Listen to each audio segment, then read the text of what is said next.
This is your January 2023 soul story. If you have a sun rising or your moon is in the sign, this is your reading. It's Romy here. Thank you so much for taking the time to tune in and join me for your soul story. Let's have a look. We are opening up with the energy of the King of Coins. This is the Sufi Tarot. And, you know, it may feel like a little bit of a slower start, but we want you to feel into the energy of being at peace and grounded in your expression, because as we approach the 12th, the big news is going to be that your ruling planet Mars is going to station direct after several weeks of this back spinning, really affecting you deeply in terms of your motivation, your energy levels. And if you have been feeling that continuous redirection of energy, that's certain to have illuminated something powerful about where you're supposed to be focused and where you're supposed to be prioritizing. Now, this energy of the King of Earth, the King of Pentacle coming through to open up January is also telling me that support is going to be available. What we want you to do is not move into any kind of spiraling or any kind of doubt-filled thoughts, which with Mercury going retrograde at the end of December could be likely in that first part of the month, especially when you have all of the toxins and the excess of the season kind of leaving your body. You know, you hold immeasurable value at every single stage. There's something for you to offer yourself and to offer the world at every level that you're at. So regardless of where you find yourself at the beginning of this year, Aries, know that you are being invited to just commit fully to this phase, because it won't be here forever, but it is leading you directly to something. Now, the full moon is coming in on the 6th of the month in Cancer. Water energy can make it extra sensitive. It's also opposing Mercury, so there's a little bit of a sharpness and perhaps somewhat of an insensitivity that is around that full moon. So you may be feeling a little bit delicate, a little bit vulnerable. And you're going to have to trust into what is coming through for you.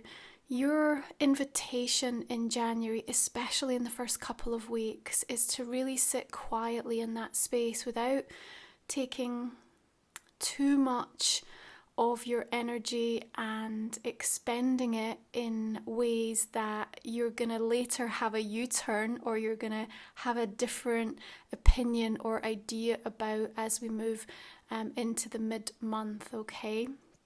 The thing I will say is that initially something may feel a little bit unremarkable in the first part of January for you, okay? And so it would be easy to almost dismiss it as being unimportant or not something that warrants your time or attention. And yet, all of a sudden, it's going to become the single most important thing on your plate, in your pathway, on your mind, okay? And it does have the capacity to fill you with vibrancy, with life, with oxygen.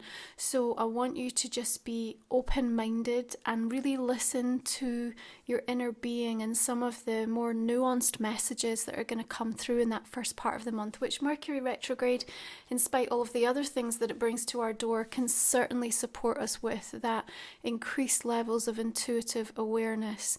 Okay, so the same day that Mars shifts direct, we also have the asteroid goddess Juno shifting into your sign. Now, Juno rules partnerships, also contracts. If there's anything legal, any agreements, any signatories required, this is going to be working really favorably for you. There's still a reminder that it would be advantageous to try to wait till after the 18th when Mercury shifts direct, but at the same time, this placement's going to be really helpful for you.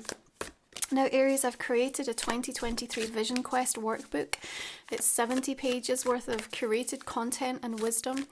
There's beautiful card spreads in there. There's 2 guided meditations to work with, and it's really going to help you to release a lot of the energy of 2022 whilst you come into resonance and alignment with your vision for the year ahead. So you can check out that in the link in the comment and description box underneath, as well as the links for the Goddess report. So if you're interested where Juno sits in your own personal natal chart, that'll give you some information.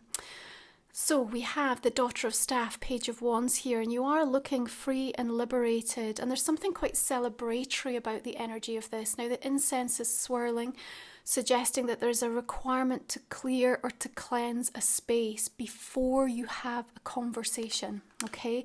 Something very specific about the timing of you needing to talk to somebody, but perhaps your energy being a little bit off or something else having triggered you. And so what's happened is you're going to be vibrating a little bit lower than you would ordinarily, and we don't want you entering into what may be a negotiation, a very important conversation, and not in a place that really sort of mirrors who you are and where you're at from an energetic perspective.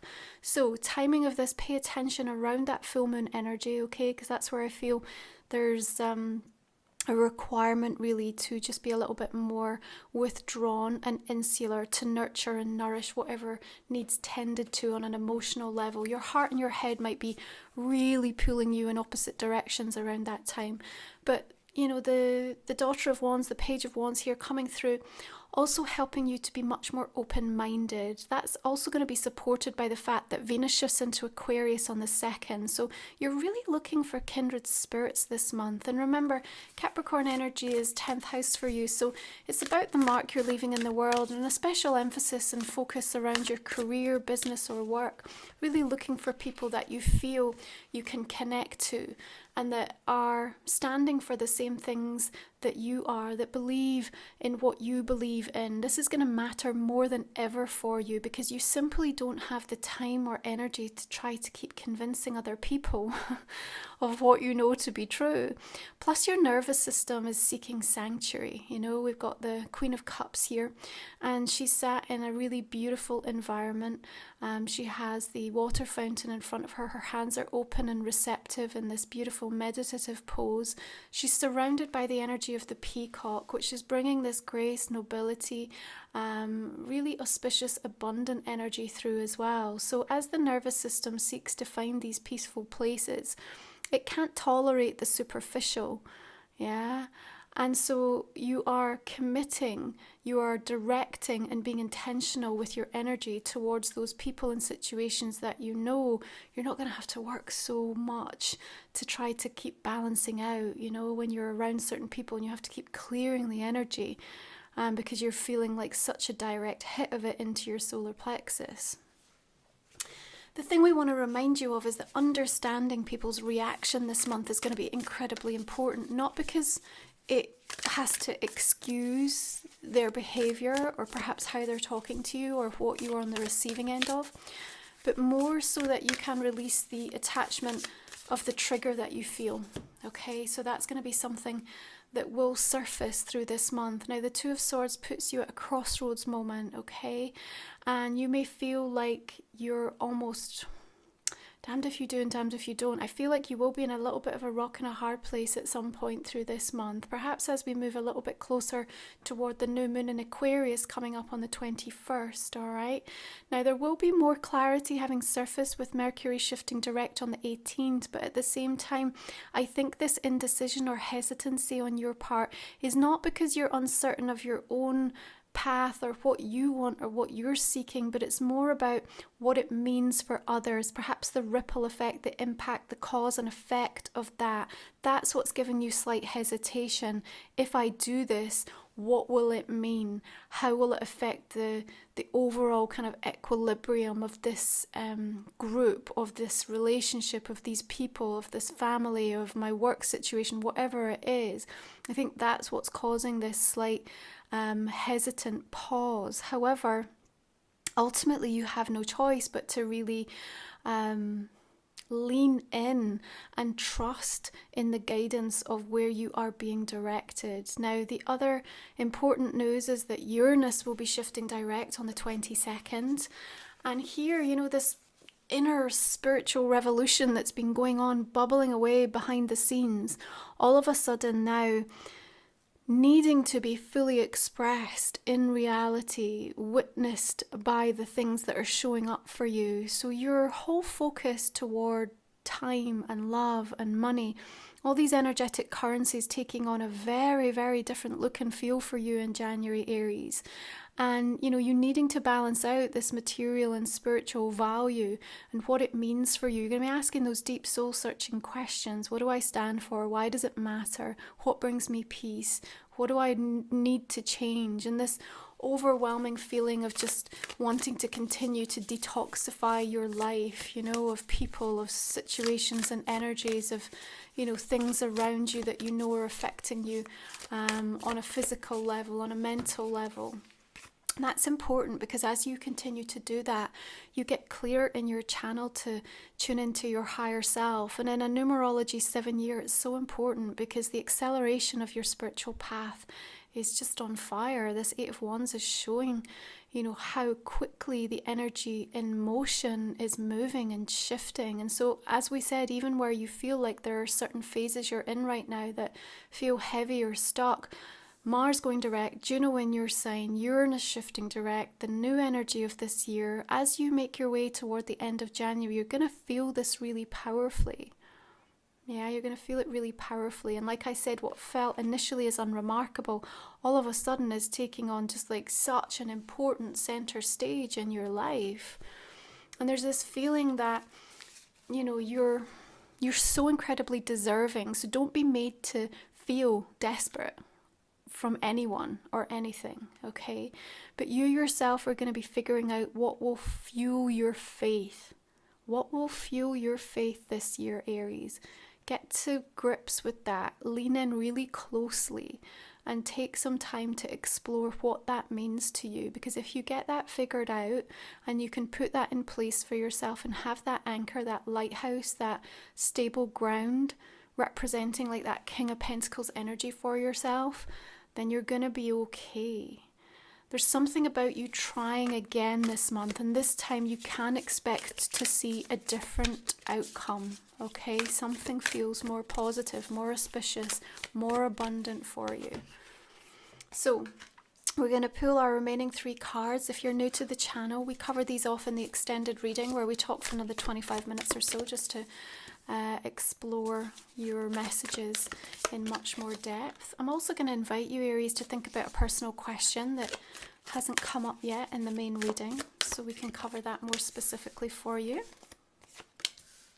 Okay, so I'm going to go ahead and clarify these cards now just to see some additional insights that Spirit want to give us. All the decks that I use are listed in the comment section underneath, okay? So, King of Coins coming through with the energy of the Fool. And the Knight of Pentacles. This is beautiful. New chapters and pathways opening and really good progress coming in as well through January. Even if it's a little bit back-ended, it all sort of happens in the final few days. Yeah. 9 of Cups. Beautiful. More peacock energy coming through. It might be an important animal totem for you this month.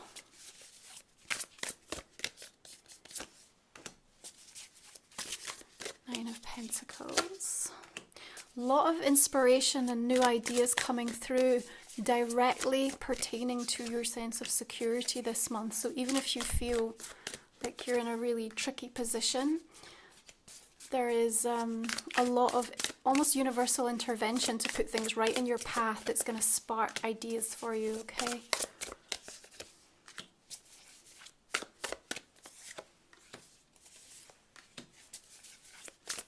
The 2023 Vision Quest workbook is going to be so helpful in also allowing you to kind of just cut and release the cords and the attachments and draw a line from the energy of 2022. Really need to pay attention to the state of your heart space because you're going to be manifesting from that energy. And we want to make sure it really represents who and what you are. So this is Life So Vision Oracle, my new deck that came out in 2022. I'm just going to clarify the cards with these as well. So we have Alchemize the Ache. You can find all the details of the deck if you're resonating with the messages and the visuals over on my website. Spirit Bears come through here. We've got Queen of Water. Spirals of Love and Grief. Energetic Conversations. Solstice.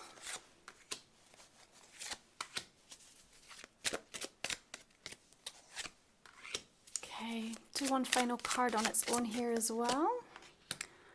Spirit Crane, beautiful. And I'm actually using the Animal Divine Oracle as well this month. They have so much to teach us right now, the animals. Just really drawn to the tarot and the oracle decks this month. Okay, what do we have? Dolphin, beautiful, happiness. Aries, thank you so much for joining me. I look forward to continuing this conversation on the extended. Otherwise, I wish you a beautiful month ahead, and I will see you again next time. Remember, all of the links for the extended readings and your 2023 Vision Quest workbook are in the comment and description box underneath. You take good care.